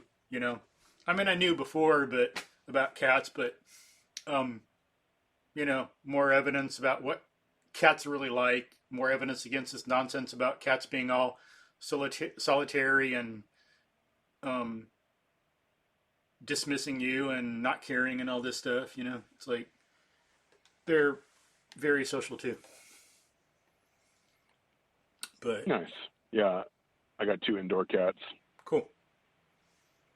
But now for bobcats, would there be anything different people should do um, to like kind of You know, train and I've scare never away? heard of Pardon? I've never heard of anybody really having problems with bobcats. Mm-hmm. Even like I think that uh, there's a bobcat that lives in my friend's farm that's never even attacked their chickens, which is like amazing to me. Mm-hmm. But I think that bobcats are really timid and afraid of people. Mm-hmm. They're an animal that I hardly ever see, and I don't even find their tracks a lot. And then I see wildlife cams from the park where there's bobcats, and I'm like, how are those bobcats here and not leaving tracks? And like, how, Huh. they're amazing animals. So like bobcats, I don't think will ever be a problem unless one's like in a trap.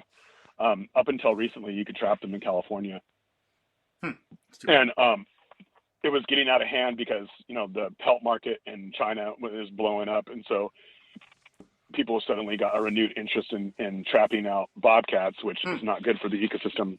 Yeah. But that was recently outlawed, thank goodness, Good. because Yeah. that Again, was just ridiculous. that'd be too many rodents and all that stuff in our environment. But Yeah. it comes back to haunt us. But cool. So they're pretty. And what? Just 30 pounds or so. They go after mice and rats more. They're not going to go after people. I know some people. That's what some questions I got to answer around here. But will a bobcat attack me? No, they weigh 30 pounds. They're not going to come after you. You're way bigger. You weigh like 4 or 5 times as much. Would you want to attack someone who's like 4 or 5 times your weight? So that'd be like, Yeah. if you found someone who's like 500 or 600 pounds, would you want to like mess with them? No. Yeah, I'd have to Google it, but I can't even remember hearing about a bobcat attack. Mm-hmm. Yeah, the only time might be is if they're rabid. Yeah, or in a trap. Yeah. Mm-hmm. Yeah. And what about dealing with coyotes? What should people do if they see a coyote?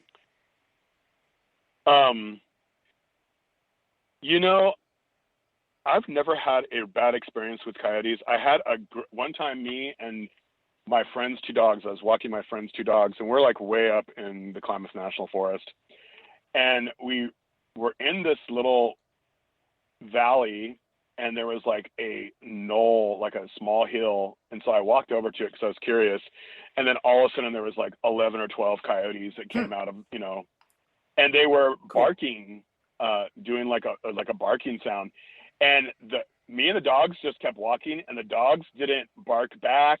They didn't. They kept their tails down. They kept their ears down.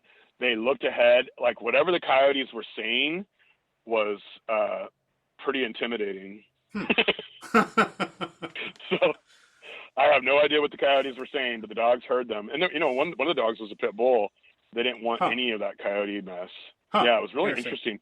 But they didn't charge us. They got close and did the weird barking thing, but that was it. Interesting. But so yes, a coyote attacks are rare too, and people are rare or non-existent. Yeah. So It's Go ahead. I don't know if they're a problem at all, to tell you the truth. Yeah. And mainly, again, as far as like attacking. they're eating mice and rats and squirrels and rabbits. It's a Yeah. And fruit, biggest part of their diet. People don't got to worry about them again, where they were like what 30 pounds, 50 pounds. Um, Yeah. and again, if we don't kill off the elders, if we play it smart, then um, they're going to be taught as part of their kind of coyote culture to avoid people. But they're going to be around us more if we kill off the elders and the young don't learn good lessons. I think it's some of the same stuff. I think there's some people who actually volunteers who go around kind of training coyotes to avoid people with tennis balls, air horns, stuff like that. Like I heard about that recently. Yeah, we must have seen the same thing on Facebook. I think it was, um, or maybe I don't know if you posted it and I got it from you, but I think it was Maybe on some coyote page that I saw it. Oh, probably Project Coyote. Yeah, maybe it was there. But so that's something people could do. Bang stuff. So we have them around to control mice and all that, and but then they avoid human places more. Yeah, it makes a difference. Even reading some book about owls, I'd have to look it up, but someone was saying when there's owls around his house, then the mice and rats aren't a problem. There'll be some, but they're very controlled. Whereas if he poisons some mice and poisons some owls, that's when he's going to have a problem with the mice and rats. Yeah. And I don't remember what numbers it was, if he was during a year or just what the owl might feed its kids, but he was saying something about how he thought, I don't know how he got the numbers, but like an owl can eat like 400 or 500 mice. So they're really picking them things off and really controlling them. Yeah. We just banned rodenticides here too. Good. In California. Yeah, so that's going to really help because they were everywhere. Like there was rodenticides everywhere, and I definitely noticed a reduction in predators just from where I used to live. Like where I grew up as a kid, we had owls, even though it was like pretty urban and suburban. Mm-hmm. We had a lot of owls and we had a lot of amphibians, and now you don't see either one. Like the amphibians are gone. I'm pretty sure it's because of Roundup, because the surfactant, the chemical and Roundup that helped penetrate the cuticle leaf skin was also killing amphibians. We didn't know that until it was too late. Wow. And then there used to be owls in my neighborhood, and there's not anymore. And my dad was asking me why, and I was like, probably because all your neighbors are using rat poison. And he's like, oh, and I could tell by the look on his face that he was using rat poison too. Oh. So it's a shame. Yeah. Again, I think fundamentally goes back to education. Educational system needs to be reformed, and I'm not the only one saying that. People at Johns Hopkins, a lot of other people, it's been said. There was even a documentary on CBS made in the 80s, how we need to improve American education. And again, that'll probably ruffle some feathers too, but it's like, I don't care. I want things to be better. Things aren't good enough. If you get your feathers ruffled by it, well, you're just against improvement and being better and having a better life, loving your kids, loving your grandkids, loving a better society. That's not stuff I'm against. Yeah. But better educational system, teaching people to think better about the consequences and get more biologically and ecologically informed. It'd just be to our benefit, knowing stuff like that. And I think seeing cause-effect relationships like that are more on a level that junior high school and high school kids could get and find it valuable, as opposed to some of this stupid DNA stuff. DNA is important, is relevant at a certain level for certain people, but no one in junior high school, unless there's some like super duper genius who's already known biology and ecology, they're not going to get science by studying DNA. Yeah. And then in our modern world, they can find that on the internet enough as it is and get exposed and interested in science if it does to them. They don't need it in school. Most people need to learn really how to think better. Yeah. I know. I often tell people that the other thing, if I was Jeff Bezos, I would pay everybody to take a critical thinking class. Yeah, yeah, true. I feel like that'd make a huge difference. That'd make a huge difference in our society. Yeah, agreed. You know, it's like so many of us are easily fooled by conspiracy theories, and you know, it's sad. It's like people don't know what to believe anymore, and so they'll believe whoever sounds the most confident, and they don't understand the scientific method, and they don't understand scientific consensus, and so it's weird. It's like the other day I was thinking, you know, I could talk about conservation, you know, why we need to save biodiversity all day long for all the like ecological functions and ecological services. And that doesn't seem to resonate. But I bet you if I said that there was a group of satanic pedophiles that were killing the environment, and we had to stop them by planting native plants, that I could probably get a bunch of people to plant native plants. Yeah. You know, it's like the more unbelievable something is, the more people are, you know, apt to believe it. And you know, the less evidence there is, the better. Yeah. So like the more emotionally charged, you know, so it's like, or maybe, you know, I could make up a conspiracy that the Russians were trying to make us kill our own environment so that we had another Dust Bowl or something. I don't know. Like maybe that would get people behind conservation. Yeah, human beings are complicated. Very, very complicated. But yeah, so getting some things right is difficult. Got to get the social aspect dialed in, the independent thought thing, get it to be both true and emotionally powerful and relevant to people's lives. Hell of a lot going on there. That's one thing where it's in the future of education also. All that stuff being figured out, how we could teach better, do education better. That'd be a better part of teacher certification programs. Getting all that stuff dialed in so people in general and children are more interested, seeing what they need, as opposed to some of the stuff that's done now. But yeah, I think one thing, I worked with one kid, tutoring him and his twin brother a long time ago, and one thing that really got him more interested in science was making it real with him, not just doing the stuff that's in books. We did some math, some physics, some chemistry, but in teaching him some physics, you know, the only way I roll is like, okay, look, we're going to know what the hell science is. So we talk about what science really is, and we talked about, to make it relevant, since I knew he was interested in cats, we talked about how to really know how the kind of lifestyle a cat needs, what it should eat. It introduced him to some actual scientific articles when he's in high school about what cats should eat and why, looking at what species is appropriate. And he actually gave a presentation to some, in high school in an animal science class, gave a presentation to some vets. And of course, they are taught by food companies that the cat should have a dryer or whatever. And he's disagreeing with them, but he was so well-researched and well-informed that none of them could pin him on anything or make him shut up. He actually, you know, like, put them in their place. Wow. So that's more what we need. That kind of thinking. Not so much putting adults in their place when it's appropriate, but, you know, just good thinking in school. Anyway. Yeah.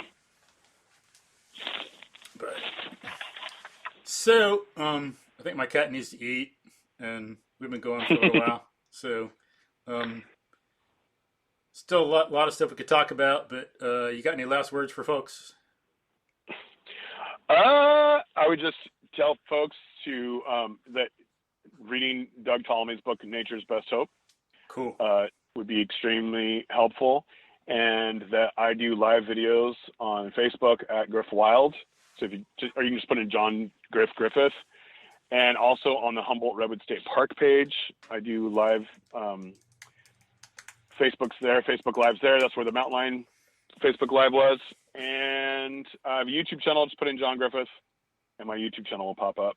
Cool. And I'll put links in the show notes for people. Make it easy. Find your stuff. Get in touch if they want. So, cool. And then get outdoors, everybody. Get outside. That's Go where explore. it is. Yeah. That's All what I right. start to do. Awesome. All right. Nice talking to you. Likewise. Thanks so much for your time. Thanks for the discussion. Appreciate it. So, Right on. you have a good one. All right. You too. Thank Bye. you.